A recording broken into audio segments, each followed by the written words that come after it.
I know that that starts with an L, but it starts with a P, period. And welcome to a new segment on my YouTube channel.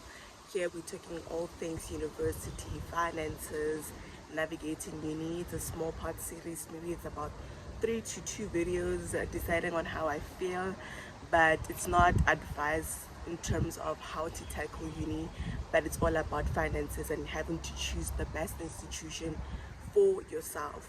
So hopefully you guys will find this video very much informative, because I think I needed this guide when I was going into uni, but I'm hoping it will help you. So if you know someone who's going into university next year or whenever, or maybe you just want to be informed of the right decisions that you have to make, please share this video with everyone in J. We're just trying to get this message across to everyone. So without rambling on about, let's get straight into today's video. First part of the series that I want to talk about is finances in university. I think for me, going into uni, it was that thing of I didn't look at the finances part of it. And when I talk about finances, I mean my tuition, accommodation, meal allowance, transport, and other expenses that people have to spend on when going into university. I was just looking at the aesthetics, that I just want to be in this certain institution, but not looking at the finances as a whole. But I'm just grateful to God that He was able to pick a good institution for me, because for me, I just feel like the University of Johannesburg is one of the most affordable institutions in my own opinion. So hopefully this video will help you guys. So the first thing that I want to talk about is tuition fees, right? So I just want to disclose this, that in my first year of being a first year student, I was privately funded, meaning I was funded by my parents, and I didn't have NSFAS or any other external bursaries, right? The only bursary that I got was the one from UJ because of my academic excellence with my grade 12 results. So I think they gave me about 14k, which is like maybe 25%. Jared! I don't know, but maybe it's about 25% of the tuition fees that they paid. So that is the only bursary that I got, right? So the rest was covered by my parents. I'm still shocked at the 25%, because I'm like, my sister, are you sure? Yo, because I'm so dead.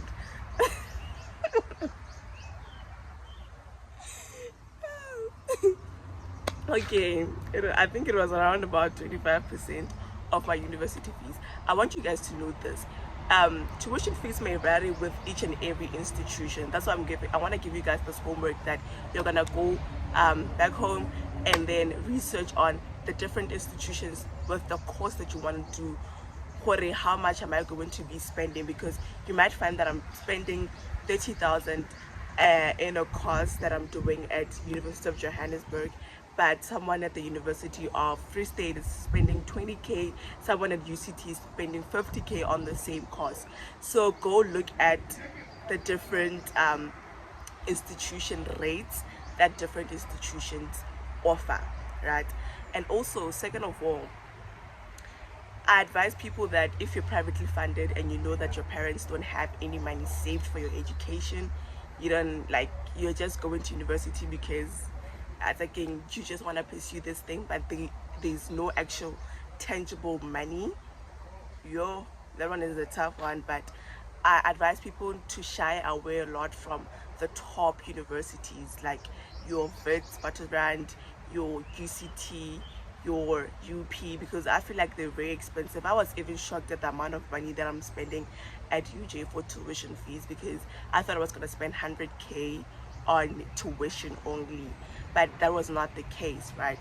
So my advice is shy away from those expensive institutions, much as you might want them, but with the it seems as a car, you can't be doing such things, but try to make like very much informed decisions in terms of that. So in my case, as I told you guys, I'm studying a BCOM, economics and econometrics at the University of Johannesburg, and my tuition fees in food were 50,000 rand. So in my first year I spent 50,000 rand on tuition fees only. That is like 5 times the school fees that I was spending last year at Rasplus. So that's a hell lot of money. That's a hell lot of money, and you can't just have that amount of money just laying around. But what I like about UJ is that when you pay your registration amount, that amount actually goes down. So hey, ups to them. And guys, yo, that money is a lot. Now that I'm thinking about it, I'm like, yo. And what happens at the University of Johannesburg is that when you do your first year in any BCom degree, okay, let's just say you're doing BCom accounting, BCom economics, BCom business management, you guys share similar modules. Actually, same modules is that with economics you continue with math, and then they continue with commercial law, right? So it's run about the same amount. Maybe there might be a difference of 5,000, but it's run about the same amount. So if I'm doing transport economics in BCom, you might find that I'm also spending around 45 to 50,000 rands in tuition fees. So I want you guys to go do your research on different institutions that offer the degree that you want to do, and at what rate in which you are going to be doing that degree. I don't know where my parents got the money, but hey, go and see my guys, go and see me being a privately funded student. Then the second thing that you're going to look at is accommodation, and also accommodation counts as well at which location your university is. Because I was shocked when my friend was telling me that they pay around about 10,000 rand on accommodation, and that is like at UJ people pay up to 60,000 or 100,000. I'm not lying. 100 is a stretch. Maybe let's keep it up until 80,000 rand on accommodation, and you find that someone the highest amount that they're paying, you might find it's 40,000 or 30,000 rand, depending on the location of the institution. Langizwa, guys, Langizwa. And if you're privately funded, stay away from not self-catering, the catering races, because I heard that at vides they are extremely expensive, because now they feed you. So shy away from such races and focus on something that you're able to afford. So for me, I paid 3,500 per month, not in overall, 3,500 per month on accommodation. And let me tell you guys this, that accommodation, it was by luck that I got it. I think God was just making provision for me. And one of the reasons why it is cheap is because it's a bit far away from the University of Johannesburg. So it's about 2 kilometers away from UJ. So that's why I was able to get it at that rate, first of all. And there isn't much happening there. But if you go to places like Richmond, you might find that people are paying about 5,000 rand, which is about equivalent to 50,000 rand per annum. So that is crazy money, okay? That is crazy money. So when choosing a res, first of all, look at the location. Are you comfortable with that? Are you comfortable with the rates? Are you comfortable with the things that they offer? Because one of those other expensive res there by UJ, but it's the most expensive, and you think expensive, I mean rich kids actually stay there, but yo guys, it's not worth the money, you understand? And I think on-campus accommodation is also affordable, especially self-catering, because I think for me, I was going to pay 30,000 rand if I was staying on campus. You see, it's not far-fetched from what I was paying. It's like 5,000 extra. So just look at those type of things. Worry, hey, am I gonna be able to handle all of this? You understand? So yeah, that is all based on accommodation. Another thing that you have to look at is your meal allowance, because you have to eat, my brother. You have to eat, my sister. You have to eat. Mele in baitlare, wonkuza. So so another thing is your allowance. For me, I was getting 2,000 rands every single month for my allowance, which is something that you have to discuss with your parents. Okay, you have to discuss with them, and also depending on the location of your university, there's different standards of living. So you find that the 2,000 can work for me in Johannesburg and in Limpopo, but the 2,000 rands cannot help me in the University of Cape Town, or where else? Free State? I don't know, man. I don't know anything about Free State. I don't know why I keep mentioning it. But I'm just saying that that is something that you have to discuss with your parents on which amount you're comfortable with. I don't know how much the NSFAS kids receive for meal allowance. So just also look at that, okay? So just sit down with your parents and be like, if you want 3K, get it.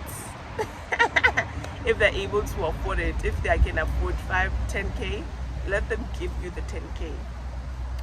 So yeah, another expense that you might have to tackle is your transport. For me, I needed transport money because I was living far away from the university, which sometimes my parents would just here's something there, which an Uber there from my rest today, it might cost 34, depending on the peak hours and whatever, because I had a late class that ends at 6:45, so I had to Uber every single time what my friend gave me. So that's another expense that you have to look into, right? Another very much important expense that I want to talk about is moving into university.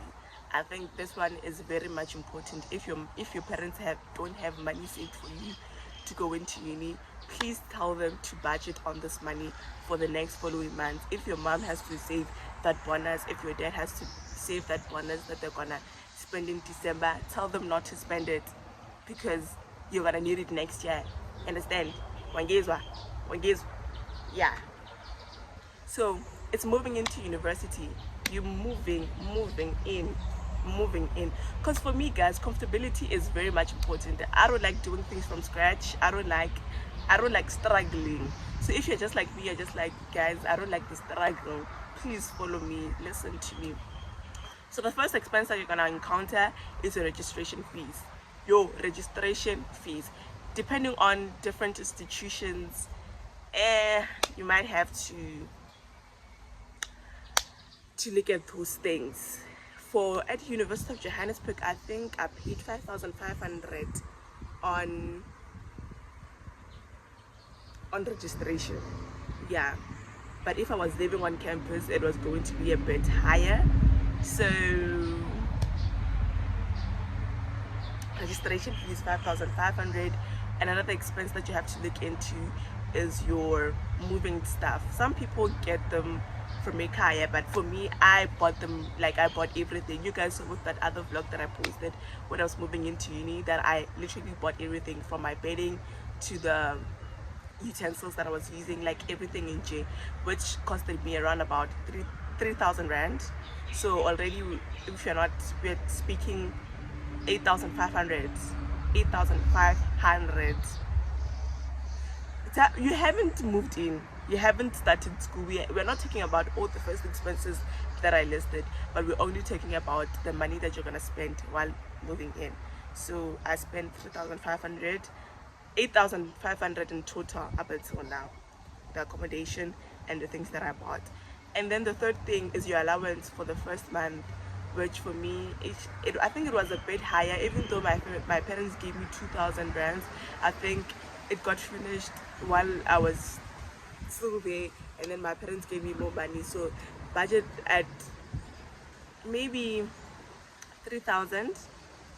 Yeah, I think 3,000 might work, but no, 3,000. No, 3,000. guys, just budget around about 5,000 rand.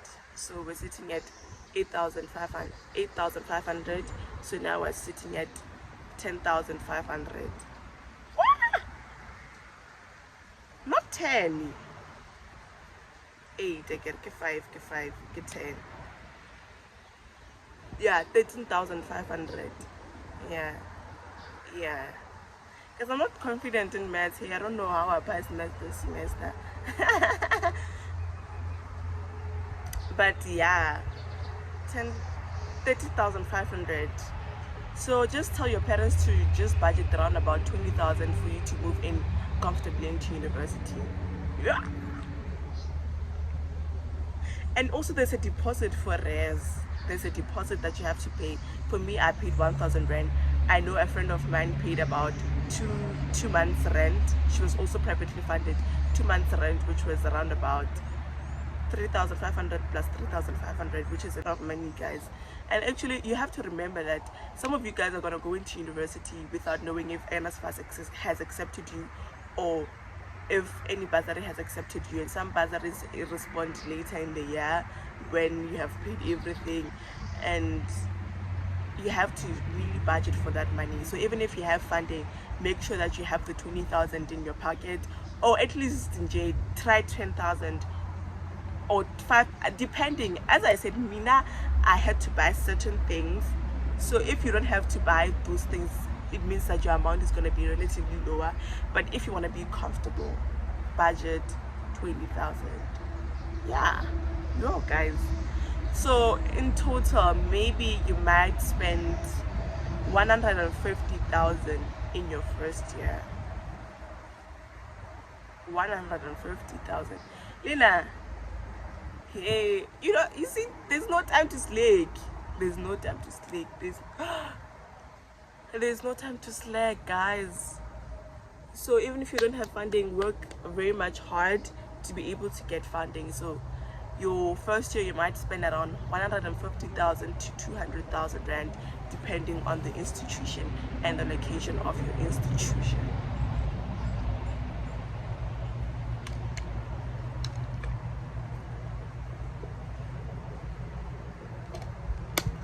I can write. So yeah, guys, that is the end of today's video. I hope you guys enjoyed it and are well informed, because what the heck.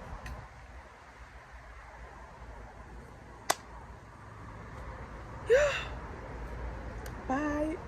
I don't have a proper way of ending this vlog because I'm just shocked, because I'm like, hi bro, I could literally buy a car. Damn. Bye. Sorry guys, another important thing to note is that when you pay early for your tuition fees, you get a discount on that. So maybe you might get a 10% discount, 5% discount, 2% discount going down with the months, right? So if you're privately funded, take advantage of that discount, because it might go a long way. And if you don't pay your tuition in time, because it becomes like a loan, now you own the institution, so there's interest that gets added on the tuition fees. I don't know how much interest, I don't have information on that, but it keeps on multiplying, because you remember that the higher the amount, the higher the interest. So when you lower the amount, the lower the interest. So be careful of such things, because sometimes you might find that people do actually can pay off their tuition fees, but because of the interest, it becomes very difficult for them to actually pay off their fees. And people, now you're going to be posting all over social media. You see, you don't want that. So hey, can you help one of them team living right?